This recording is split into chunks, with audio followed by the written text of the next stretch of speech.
We watched the UFC the other night. We didn't do that to put a smile on our face. We didn't do that, to get a lot of back slapping and chuckling. We watched it because we're sitting there throwing our hands up, cringing, going, "Oh man, look at that! Wow!" That's why you tune into. That's why I tune into wrestling. I want to see a fight. I don't want to laugh. Yeah. If I want to laugh, I'll put in a Bill Cosby DVD. Right. That's a different thing. I want to see, the right. violence. I want to see the action. I want to see these physical specimens. I want to hear somebody smart, somebody witty that makes me laugh in that sense. Right. But that keeps me entertained, keeps me wanting, to see their next, what comes out of their mouth next, not whatever writer puts down on paper and how they want, this next 2-day tiff to go between CM Punk and that guy, the Flamingo, whatever that. Fandango. Yeah, whatever. Yeah. The little 2-day tiff those idiots are going to have, and then move on to something else.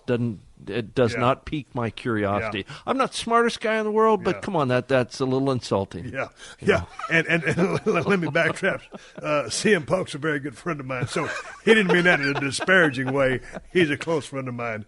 You just meant it in the context. First cat I could think of. But going back to the UFC, we watched it here, UFC 168. We're sitting here. Ronda Rousey and Miesha Tate had a bust-ass fight, and a couple of times, man, they were rolling around there, and Ronda almost had her in armbar, and of course that's the way she ends all of her fights. She's just so dominant, and we're like, "What's your armbar? What's your armbar?"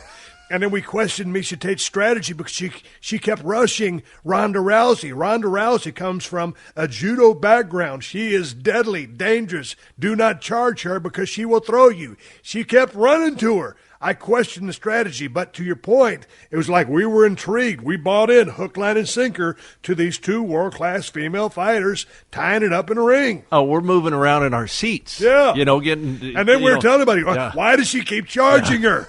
And then right there in her corner, well, you made it through the first round. They're almost surprised that she made it through the first round. And Misha's, she's a badass fighter. But anyway, we questioned strategy, not to get sidetracked and go down UFC road. But while we are, Travis Brown really handed Josh Barnett an ass whooping, and Josh is a friend of mine. Man, tough match for him.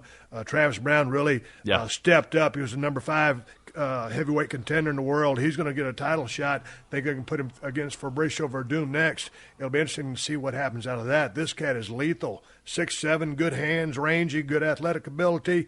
And then in the main event, Anderson Silva breaking his leg by getting the kick checked by Chris Weidman was shocking, and we were like, "Oh my God!" When that leg wrapped around Chris Weidman's shin, it was like, "Check, please." I almost jumped in my Ford Bronco and was going to haul ass to Vegas and take Anderson Silva to the hospital myself, but when I went out to start it. Nothing happened because the rats chewed the ignition wires up. Let's move on down the road, Teddy.